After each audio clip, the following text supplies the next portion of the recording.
Okay, friends, in the previous lecture we saw about tourism and discussing this chapter 9 forward. Let us today see about transportation.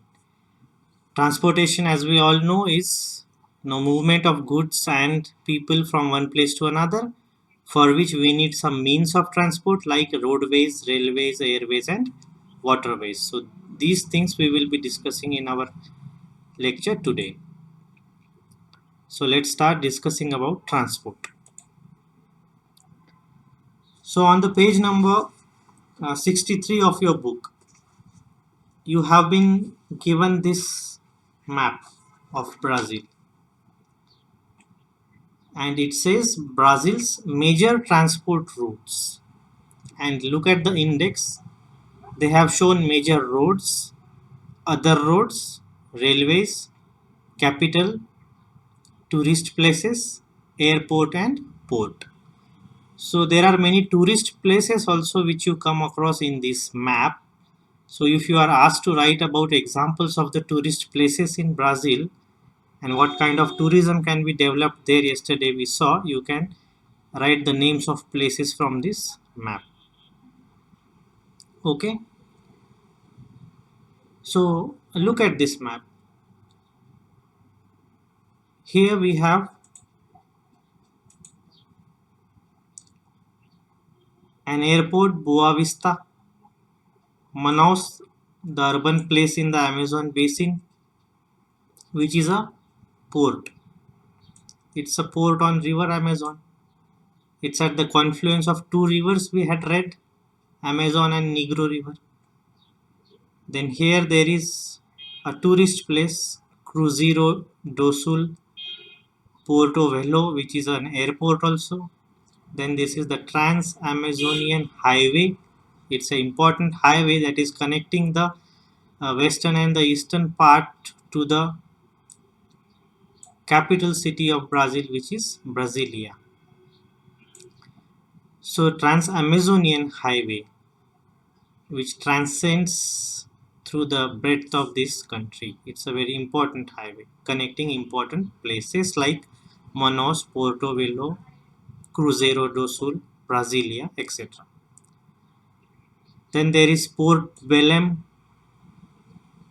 Teresina, São Luís, Fortaleza, Crateus, Recife, from which the exports of sugar take place, Salvador, then Vitoria, Rio de Janeiro, Santos port, the coffee export takes place from this port, Curitiba, Porto Alegre, it is both airport as well as a port, and then Rio Grande, it's also a port, a tourist place, and has a airport as well. So if you look at the legends, you will be getting very rich information about this Brazil, and you can use this information in different answers. Okay, then in here there is Sao Paulo, which is again a tourist place and the airport, Belo Horizonte. So these are the important names, some of which you can remember easily. So based on this map, now they are asking us the questions like study the transport map of Brazil in figure 9.3 and answer the following question. It must be figure 9.9. Which means of transport are seen on the map?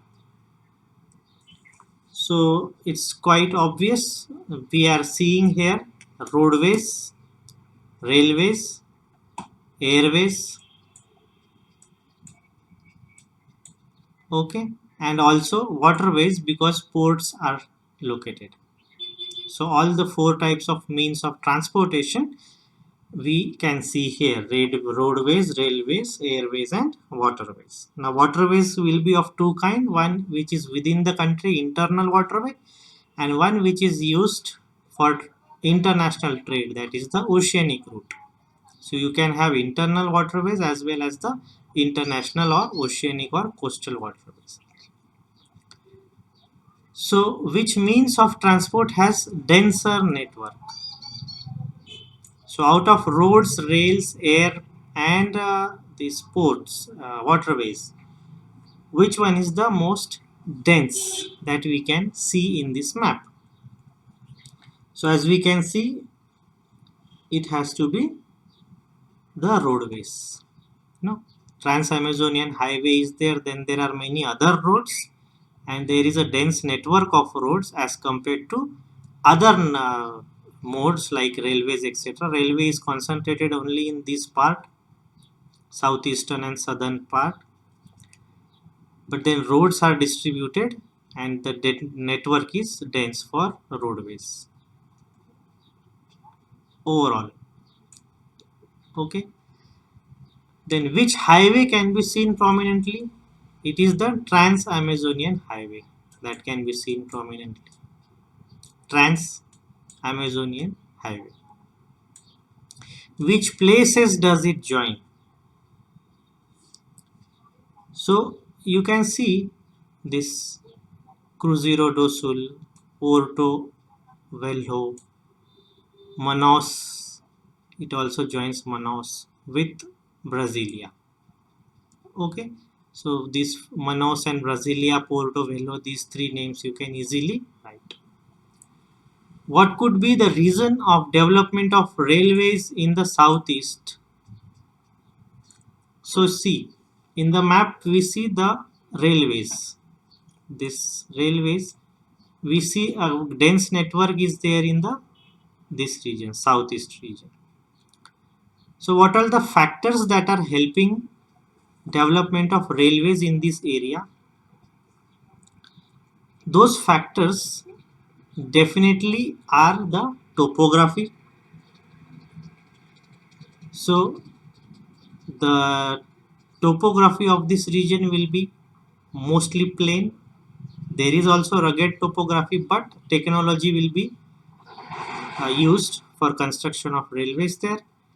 And we make use of technology in spite of difficult terrain when there is more population. We see the population is concentrated on this coast. So there is more population, there is more business activity, there are more minerals, there are primary activities related to agriculture. So it's because of all these factors, because of population, because of economy, because of industry, because of agriculture, because of minerals, there is a need for facilitating transportation of goods and people from one place to another. And topography is also helpful in construction of railways, which becomes a cheaper means of transportation. So you can say uh, more or less plain topography, more population, and economic activities. So that drive the development of railways in this southeastern region. Okay.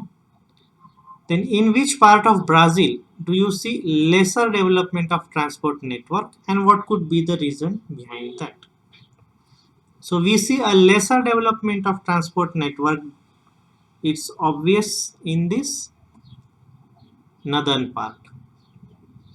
Okay, we have just road networks, out of which Trans-Amazonian Highway is important one, but then otherwise in this Amazon river basin part, which has got dense equatorial forest in accessible areas, and also the river has great discharge and high speed, so there are many hurdles for the development of transport network.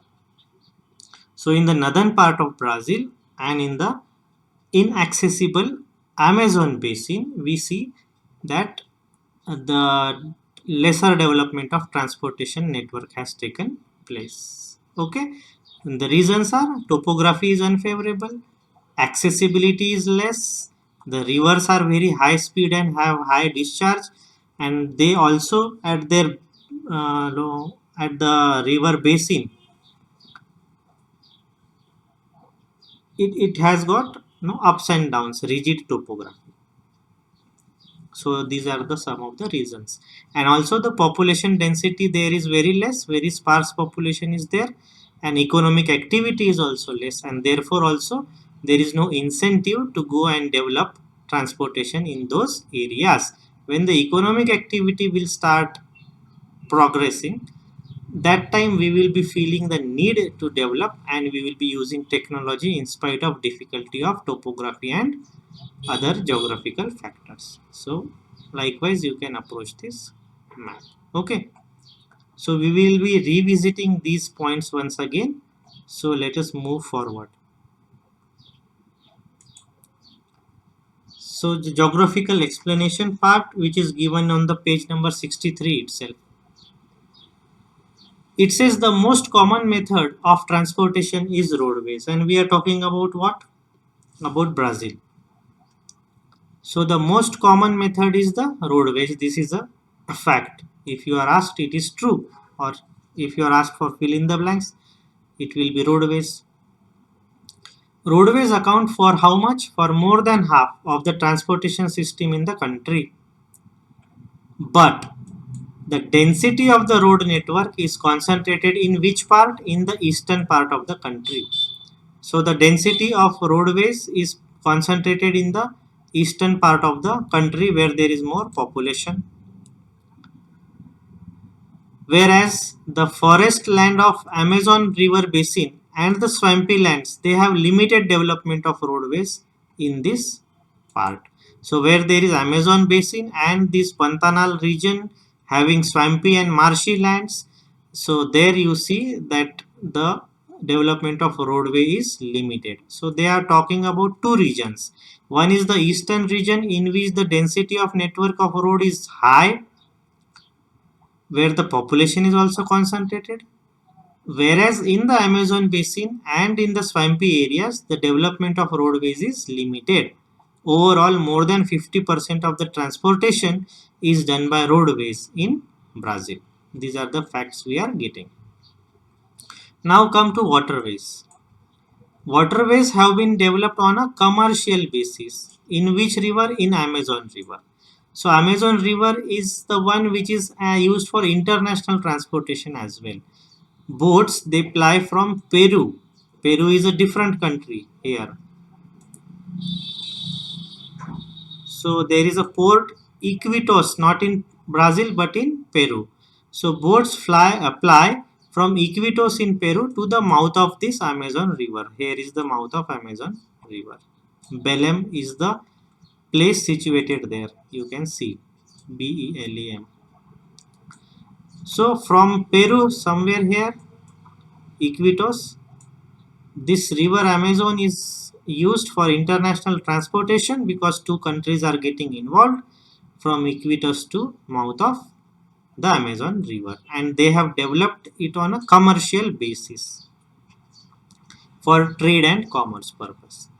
The longest waterways in the entire world can be navigated through these waterways, which is about 3,700 kilometers. So this fact you can remember. Which is the longest waterway in the world? It is the Peru-Brazil waterway or the Amazon River from Iquitos to the mouth of Amazon, and it is covering a length of around 3,700 kilometers. Another important river for waterway is the south flowing Parana river. Somewhere here you will be having the Parana river. Okay, so that is south flowing. This fact you must remember. If it is asked whether Parana is south or north flowing or east or west, it is the south flowing river Parana, which is also important for waterways. So here you will be having that Parana river. Then coastal shipping. Now we are talking about the inland. Now on the coast, coastal shipping is also carried out in the coastal areas all along this north and the south Atlantic coast. So there are different coasts that will be having ports and that will be used for transportation of goods and people. Railways. Now we were talking about waterways. Now let's move to railways. Railways have not developed very well in Brazil. So this is a fact. Railways are very well developed in Brazil. The statement is false. The true statement it is not well developed in Brazil. The use of trains for long distance transportation of passengers is restricted to urban tourist places only. It is restricted to what? Urban tourist places. Okay. though it is cheaper. Now you see railways are cheaper than roadways. No, the ticket fare is less in railways as compared to roadways. So in spite of it being cheaper, the use of the trains in Brazil for long distance transportation is restricted. It is used only for transportation between urban tourist places mostly, in spite of it being cheaper. Okay, so the contribution of these railways, you can see in this area, southeastern region, most of the network is developed and all the urban places are mostly connected, but otherwise the railways are not developed. It is limited in scope. So the contribution of airways is less in transportation of the country. So airways is also less. So overall what we see is roadways account for more than 50% of the transportation. It is well developed in areas having plain topography, but not in areas like Amazon basin and the swampy areas. Waterways, both inland and coastal waterways are used. Inland waterways, Amazon is the important river, but that is an international waterway as well, which is the longest in the world. Then railways are developed in the southeastern region where the urban tourist places are mostly connected by railways. Otherwise, it is restricted, and the contribution of airways is also less. So overall, the scenario of transportation is that it is not very much alarming. It is kind of average thing in Brazil. Okay, so the development of transportation sector we can say is not very much alarming, or it's just a we can say having an average level of development of roadways, waterways, airways and railways. Now think about it. There are two questions that they are asking. Considering the development of transport in a place, which factors do you think are responsible for the development of transport in Brazil? They can ask us about India also. Here they have asked us about Brazil. So let us know. Just look at these two maps from different chapter. This is in figure 3.2 from chapter 3, figure 3.4, the drainage part. So just for the sake of revision, if we look at this map of Brazil, where the height in meters is given from the mean sea level, that means the topography is given. We see here the Guyana highlands, then here the Amazon river basin, then various islands are there, then here is the Puru river where different rivers are shown, but this area is having a this mean sea height of very low height from mean sea level. It's almost equal to the mean sea level, 0 meters. Then coming to this part, we see that the height has slightly increased to around say 200 meters from the mean sea level. This part is having plain topography once again, not very high. Then this Katinga region, you see around 500 meters the height is getting. Then most of these regions have got a height of around 500 meters. So the height has increased, and within this region there are highlands having more than 1000 meters of height. So these Brazilian highlands, you can see they are having height of around 1000 meters. Then these escarpments also have a great height. So this is about the topography, and this Pampas region, then we have plain regions. The height is not very great, and they are the plain regions. Okay, and we see development of roadways, railways mostly in the plain region because topography supports it. So this is about the topography in short. And this Pantanal basin, we know it is a swampy area, marshy area. And here we have the Parana river, south flowing Parana river we are talking about, that is used for inland transportation also. And this is the capital city, Brasilia. Okay, so now having seen these physiographical features of Brazil, let us now see the drainage part. And the most important river is the Amazon river. Okay, Then there is Negro River. At the confluence of Negro and Amazon, there will be Manaus city. Then this is the different rivers. We are just revising. Puru River. The direction is this towards north. Jurua River. Once again towards north. Japura River towards east. Yes, east. Then Madeira River. You can read these names for yourself. Okay. Zingu River. So there are many rivers. This Parana River is important one. Then this Uruguay River, this Paraguay River, they are south flowing rivers, Paraguay and Parana. Uruguay is west flowing. So likewise, we are seeing the drainage. So here we have deliberately seen these two maps because they are talking about topography and the drainage of Brazil. And looking at the topography and the drainage of the Brazil, they are asking us which means of transport could be used in Brazil.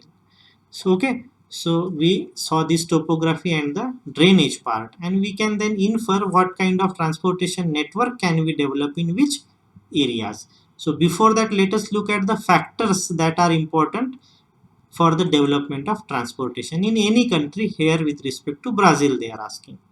So those factors could be once again favorable factors and adverse factors. Okay. So adverse factors and favorable factors. Topography.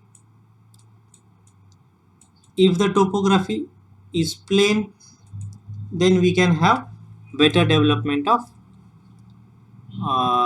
roadways and railways. Okay. Whereas if the topography is rugged, then this will not be a favorable factor. Okay. Likewise, even if there is river and on the basins of the river, if there are topography is not even, if there are outcrops, then also for the transportation of ships and all, it will be a hurdle. So likewise, topography, if it is plain, then it is favorable, otherwise it is unfavorable. Accessibility, we see Amazon basin is inaccessible. Why? Because of very dense forests. So this becomes inaccessible region. Then swampy areas also become inaccessible for development. So these are the negative factors. Whereas if the area is easily accessible, we will be having a good network of roadways, railways there. Technology, yes, but technology will be used when the need is very much stronger. If there is economic activity, then we may go for using technology. Otherwise, it will be a waste of resources. And population must also be there, because if there is no population, there will be no economic activity and no need for people to transport from one place to another. So all these factors, they go on to play an important role in deciding what will be the transportation in that particular place. So we can go on writing about these factors as positive factors and negative factors, and then correlate these to the regions. Which region has plain topography, which region has rugged topography. Highlands, for example, will be having a sort of ups and downs, and the height is great, so it will be difficult to have transportation network. Okay, so likewise we will be dealing with different factors. You can have other factors also as you think of. After reading, you will be coming to know about many different factors as well. So broadly we have listed these 4-5 and to correlate these factors to, for example, we have taken waterways and railways. Well, if the river speed is very much high, then it will be a problem for transportation. So the speed should be moderate. Then if there is heavy discharge, if the volume of the water is too high, then also it will be difficult for transportation. So these are inhibiting, limiting factors. If there are more waterfalls and all, rapids and cataracts on the way, then that will be also be a hurdle for the transportation. So the waterways will not be developed as easily. Then rigid topography near the river basin, as we saw at the basin, if the topography is rigid, then it will be difficult for the voyage. Then internal waterways have not developed in Brazil because these are the negative factors. That's why internal waterways have not developed in Brazil. This we can cite as an example, or if they are asking us to give reasons why, then we can cite these reasons. Then railways, for example, Amazon River Basin. In the Amazon River Basin, there are inaccessible dense forests, and therefore clearing the forest will be difficult. Also, laying down the railway tracks will be difficult. Also, the population there is less, so there is no need as such to go for such expensive building of transport network in those areas where the industries are also not there. And so likewise these areas will be having no incentive for development of railways, as well as this marshy Pantanal basin also no incentive because the terrain is difficult and rigid topography in the highlands. So what we have done, we have correlated these highlands, they have rigid topography, they have great height and therefore difficulty in building railways. Then Pantanal basin, marshy areas, difficulty in access. Amazon basin, dense forest areas, inaccessible areas, population is also less, industries is also not there, and therefore there is no incentive for railways to be developed there in spite of technology. Okay, so, but in this area, we see that the factors are favorable. There is population, there is industry, there is economic activity, there are urban places, there are tourist places, there is a need for transportation from one place to another, and therefore, because of the topography also being favorable, plain pampas areas also available, we see the development of railways in the southeastern and the south regions of Brazil. Likewise, we can correlate the regional aspects with the factors. Okay, so you can easily view your answers now based on these facts.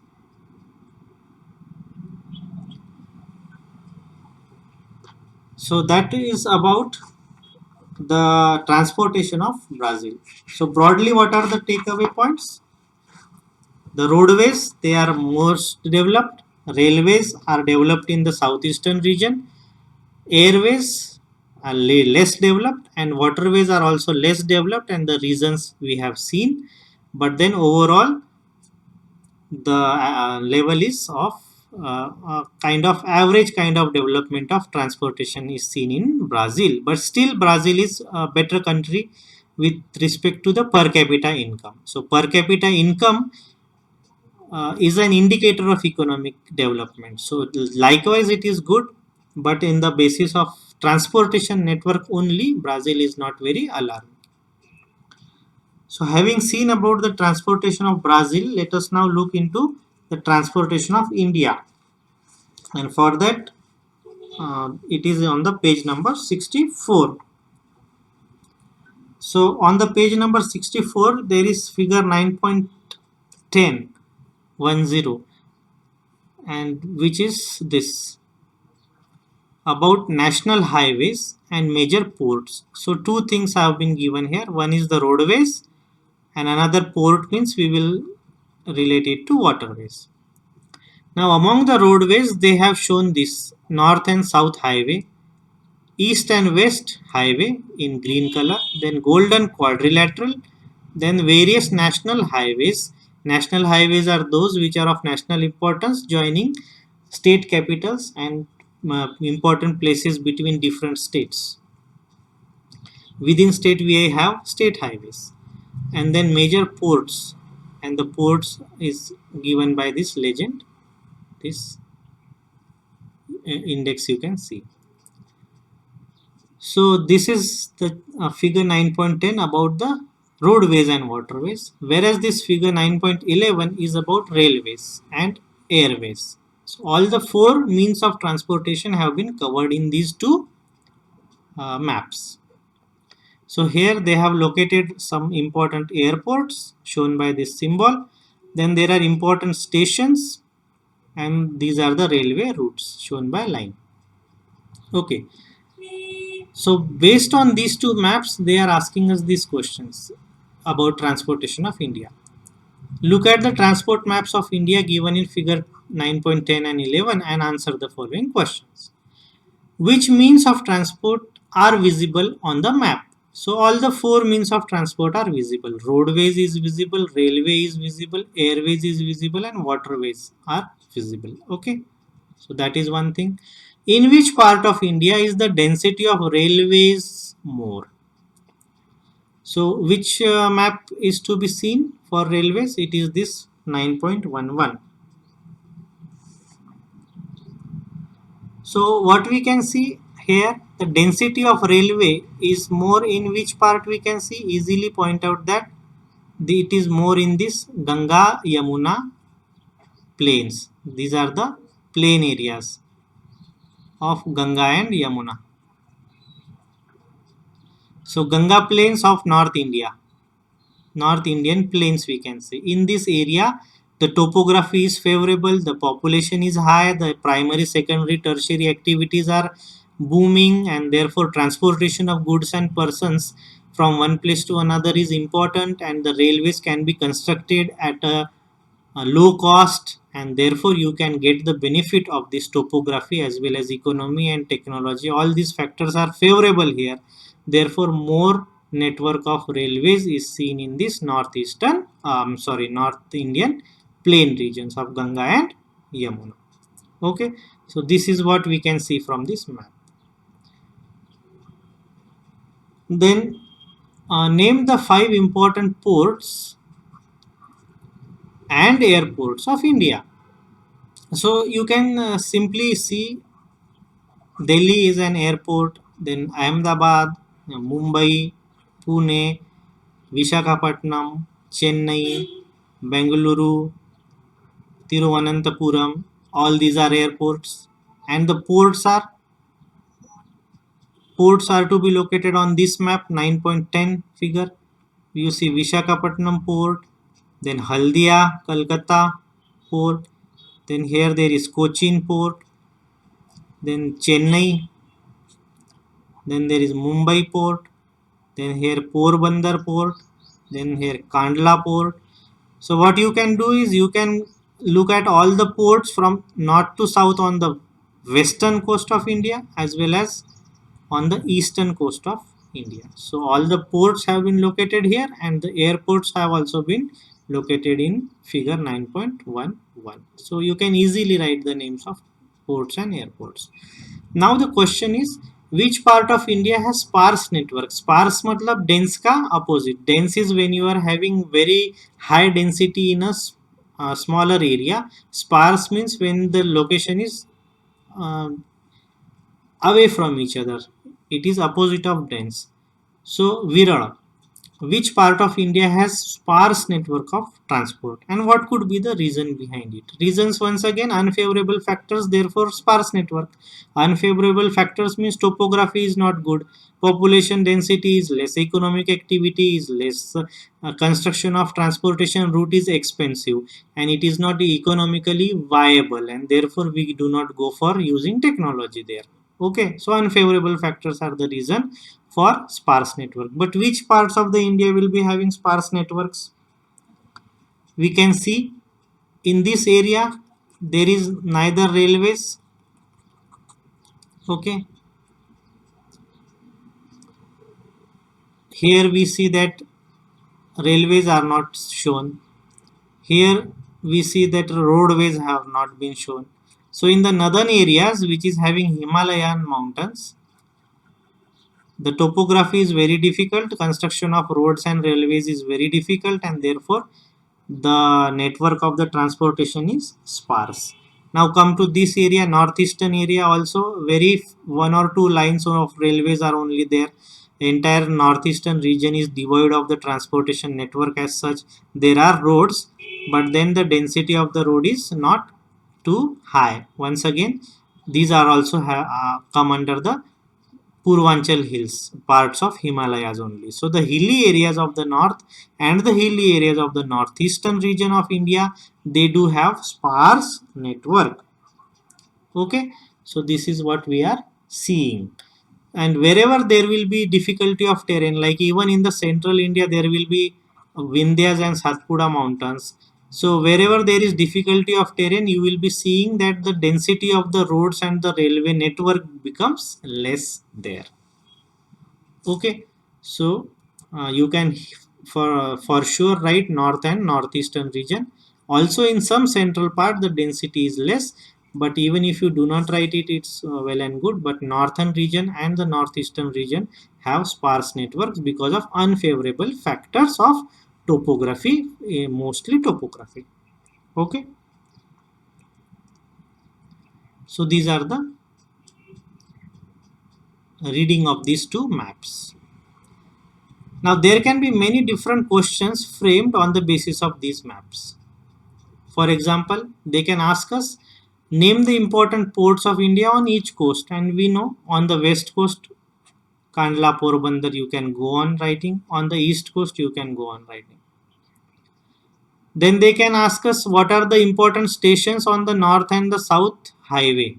North South highway is running from see here Srinagar, Anantnag, then Amritsar. So all these locations you can see Ambala, Bhatinda.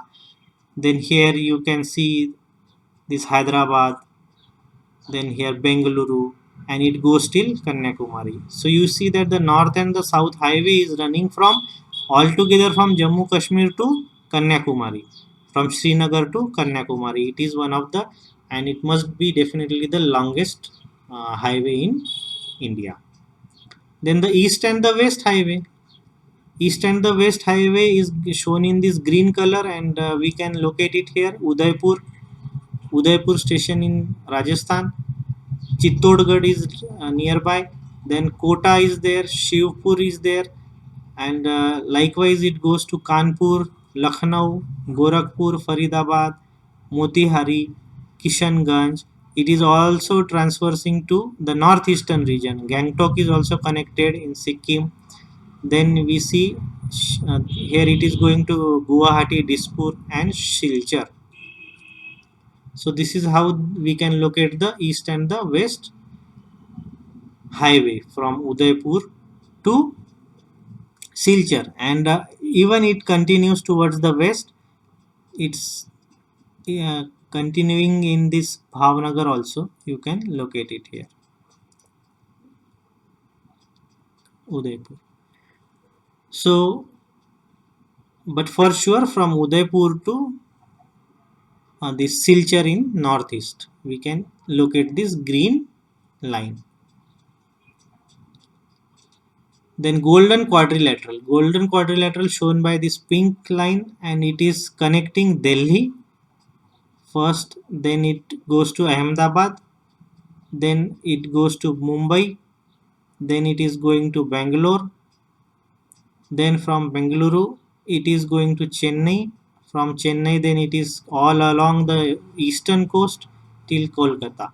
So what it is doing, quadrilateral, it is connecting all the metropolitan cities of Delhi, Mumbai, Bengaluru, and Kolkata and Chennai. Okay, so this is the quadrilateral it is forming, and therefore it is named as golden quadrilateral, connecting all the four important metropolitan cities Delhi, Mumbai, Chennai, and Kolkata, and important places like Bengaluru, etc. are also getting connected with golden quadrilateral. Once you have a network of these roads developed, then there will be very much easier transportation of people and goods, and it will help in boosting the economy. It is very obvious. Then the national highways are very many national highways shown on this map. Major ports once again we have seen on the eastern and the western coast.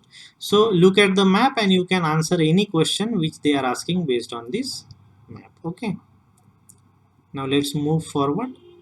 Here it's about the railway routes and airports, and I think this question was asked, so we have taken a slide on it. Name the airports of India on each coast once again. On the west coast, Ahmedabad, Mumbai, Tiruvananthapuram, you can write. In the interior, you have Pune, Bengaluru. On the east coast, then you have this Howrah, Kolkata, Visakhapatnam port, Chennai. All these airports are there. Then, which states have no railway routes? No railway routes is there in Jammu Kashmir. As per this map, we see Himachal Pradesh also having very less. We see Uttarakhand also having no railway route. And here in the northeastern states also we have Meghalaya, etc. having no railway route according to this map.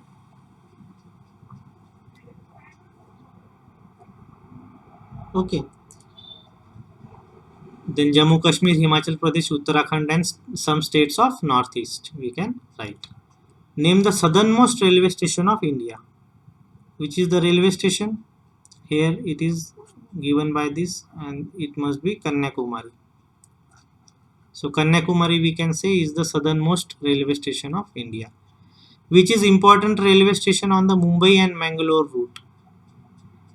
So you need to locate the Mumbai first and then Mangalore. And on this Mumbai and Mangalore route, which is the important station? Vasco da Gama. Vasco da Gama, the Portuguese traveler who was the first European to reach India. At Calicut, king was Zamorin, and based on him, the name of the place is Vasco da Gama, which is an important railway station on the Mumbai-Mangalore route.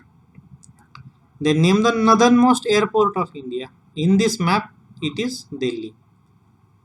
There are airports in Shimla, Jammu, etc. But in this map, it is Delhi. So we will be going with what is given in the map because the questions will be based on the map. So likewise, you can have many questions based on map and you can easily solve those.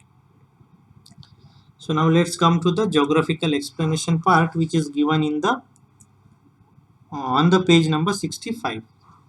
So what are the facts that we get from this geographical explanation? That can be asked as true or false or fill in the blanks, or they can ask us to elaborate on any point, or they can ask us to give geographical reasons for any question. Now they are talking about comparison. As compared to Brazil, what is the status of India? The answer is India has a denser network of transportation. In Brazil, we see the topography is not favorable. Only the eastern part is favorable because population is also located there. But in India, the expanse is very vast, the population is very high, the topography is also favorable. You can have denser network of transportation. So about roadways, this fact is given that 85% of passenger matlab insan, and freight is goods, coal and iron and all those minerals and all that will be coming under freight goods. So movement of people and movement of goods both are important. So 85% of the passenger traffic is done by roadways and 70% of the goods are carried by roadways in India. You see the importance of roadways in India. Every year 85% of the people they move by road and 70% of the goods are carried by road. So this is importance of roadways in India. Then freight and passenger traffic have been facilitated due to development of railways also. You see that railways is very much important in transporting people from one place to another at a faster pace and at a cheaper rate. It also consumes less energy as compared to roadways. No, petrol and diesel and all this will be consumed very much in the roadways, but on the railways this consumption of the energy will be lesser, so it is also environmentally good to have more railways as compared to roadways. But still we see that roadways are important. Why? Because in the remote places you cannot have railways. Roadways are such ways they are flexible and they can be reached, they can reach to any remote place as well. So road networks are important. But for freight and passenger transport, railways are also important, though the coverage is less as compared to roads. Railways are important for the growth of Indian economy. This is a fact and they will be asking you to elaborate on this fact. Why are railways important? Because you can transport people, because you can transport goods. So freight के लिए भी, passenger के लिए भी railways are important. और economy की growth कब होगी? जब प्राइमरी सेकेंडरी टर्शियरी एक्टिविटी को बूम मिलेगा. और आप आसानी से कह सकते हो कि ट्रांसपोर्टेशन की वजह से किस तरह से इकोनॉमिक एक्टिविटी को बूस्ट मिल सकता है और एम्प्लॉयमेंट भी जनरेट होगा. Railway networks is relatively less dense. This less is important here. Relatively less dense in which areas? In hill stations, in hilly states, Jammu Kashmir, Himachal Pradesh, Uttarakhand and northeastern areas, northeastern states. Central parts of India also we saw Vindhyas and Satpuras, and rugged topography is there where the topography is not plain, it is up and down. So in such parts of central part of India also railway network is relatively less dense, and also in Rajasthan, which is a desert area, which is an arid area, construction of railways is difficult, and also the density of population is less, so the need for the laying down of the transportation railway routes is also less. So these are the four areas they have written: hilly areas, northeast areas, central part of India, and Rajasthan. But where is the railway dense? It is dense in the North Indian plains. We have already seen in the map that it is very much dense in the Ganga Yamuna plains. Railways are very important for the vast country where the distances are large. Why? Because once you construct the railway line, then you can transfer from one place to another at a faster pace, at a cheaper rate, and in an environmentally friendly manner also. So where the country is vast, it's good that we have railways and faster speed of railways. Then talking about waterways. Waterways are once again cheap means of transportation. Why? Because you don't need to lay down roadways or railways. कोई infrastructure तैयार करने की जरूरत नहीं है.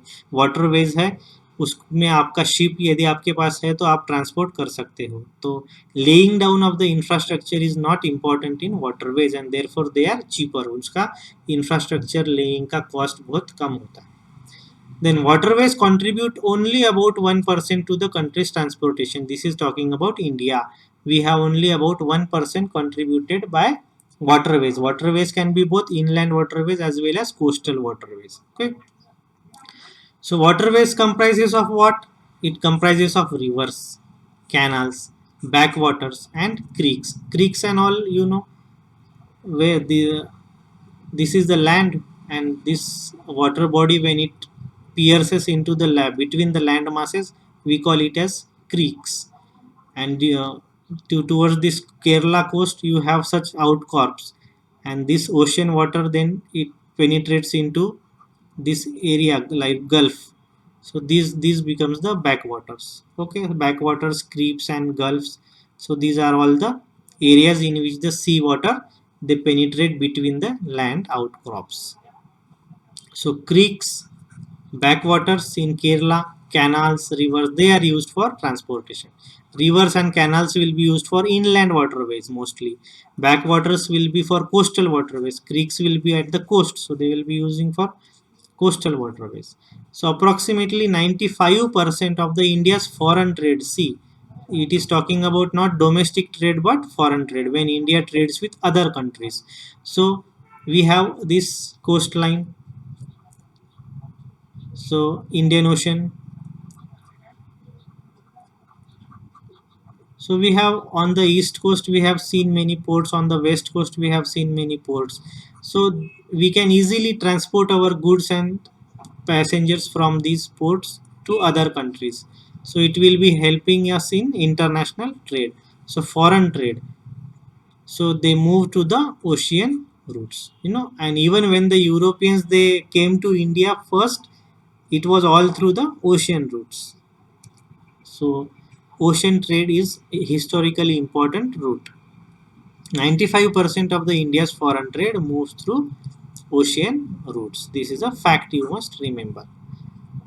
70% of the passenger traffic and 80% of the freight traffic it goes through roadways every year, that we saw in the previous slide. 95% of India's foreign trade is conducted through ocean routes. It is the cheapest means of transportation. Apart from international trade, they are also used for the purpose of transportation between the islands and rest of the country. We know we have Andaman and Nicobar Islands, Lakshadweep Islands here, New Moor Islands near the Bengal. So there is transportation between mainland and between this island also, and that has to be through what? Ocean routes. So waterways are important for foreign trade. Inland waterways are also important, but they are not very much developed in India. We are developing the inland waterways in India also. So we are transporting goods from Ganga se. So we are using these rivers for inland transportation also, but that development level is less. most of the trade is foreign trade, wherein waterways are important. As compared to Brazil, once again, airways in India are more developed. This is a fact you must remember. As compared to Brazil, we have better airways, and the use of internal airways is also increasing. And when you want to use internal airways, you must be having domestic airports. So the government has plans for building airports in cities that are smaller. Now, previously in the metropolitan cities, there were airports already. International airports were also there. Now the government is planning to have airports at many places which are 2 tier 3 tier cities, smaller cities, so that there can be cheaper transportation of people and goods between these cities which are having less population than metropolitan cities, but they are growing in size with time. So because of government policy also, our use of internal airway is increasing. So likewise, we have seen what is the scenario of roadways, railways, airways and waterways in Brazil as well as in India, and a comparative analysis of both. So you will be getting fill in the blanks wherein more and less developed such kind of things can be asked. So now here comes this question: the development of means of transport is an indicator of rapid progress of a country. So you must be taking this as a fact. Why? Because it is given in the book on page number 65. Always remember, they say development of means of transport. And what is the means of transport? It is either railways, roadways, waterways and airways. So the development of means of transport is an indicator. It indicates if you have good railways, it will be indicating rapid progress. Good roads, rapid progress. Good waterways, rapid progress. Good airways, rapid progress. But mind, it is an indicator. It is not the only indicator. ठीक है. तो केवल transportation अच्छा है इसका मतलब ये नहीं कि कंट्री प्रोग्रेस हो रही, क्योंकि ब्राज़ील में ट्रांसपोर्टेशन की स्थिति जो है इंडिया से बेहतर नहीं है, ऐसा हमने देखा। लेकिन फिर भी इंडिया की तुलना में ब्राज़ील की सिचुएशन इकोनॉमी की अच्छी है, क्योंकि वहाँ का पर कैपिटा इनकम अच्छा है। तो ये पर कैपिटा इनकम ये ज़्यादा इम्पोर्टेंट फैक्टर प्ले करता है जब हम इकोनॉमी की स्ट्रेंथ के बारे में बात करते हैं। पर कैपिटा इनकम कैसे गिना जाता है? कंट्री की टोटल जीडीपी को उसकी पॉपुलेशन से डिवाइड यदि कर देते हैं, मतलब हर व्यक्ति के पास में कितना पैसा उसका कमाई होती है हर साल। तो टोटल जीडीपी तो सब लोगों की कमाई है, उसको पॉपुलेशन से डिवाइड करो तो हर व्यक्ति का पर पर्सन पॉपुलेशन कितना इनकम होगा हमें पता चलता है।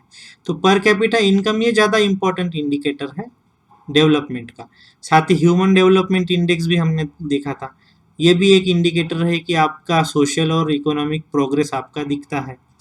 हेल्थ, एजुकेशन, ये सारे फैक्टर्स है जो डिटरमाइन, जो इंडिकेट करते हैं रियल प्रोग्रेस को। तो ये मीन्स ऑफ ट्रांसपोर्ट एक इम्पॉर्टेंट फैक्टर है, लेकिन इतने इम्पॉर्टेंट नहीं है जितनी कि बाकी के आपके सोशल, कल्चरल और पर कैपिटा इनकम इम्पॉर्टेंट है। लेकिन this statement has to be taken as true that the development of means of transport is an indicator, it is not the only indicator of rapid progress of a country.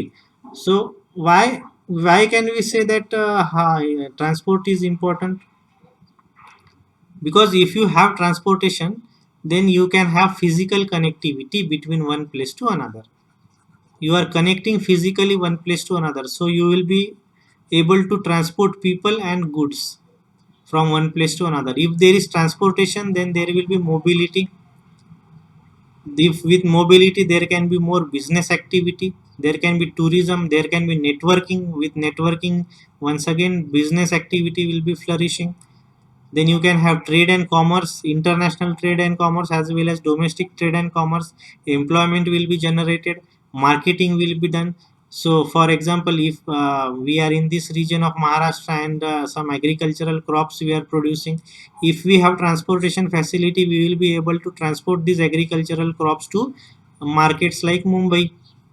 So we must be having this physical connectivity for marketing as well as selling of goods and services, and all these economic activities are totally dependent on physical connectivity, which is provided by various means of transport like roads, rails, water, and airways. So, overall, we will be achieving financial, social, and cultural development because of having good means of transportation, and therefore we can say that it is an indicator of rapid progress of a country. So, this is all we have for today. Thanks a lot.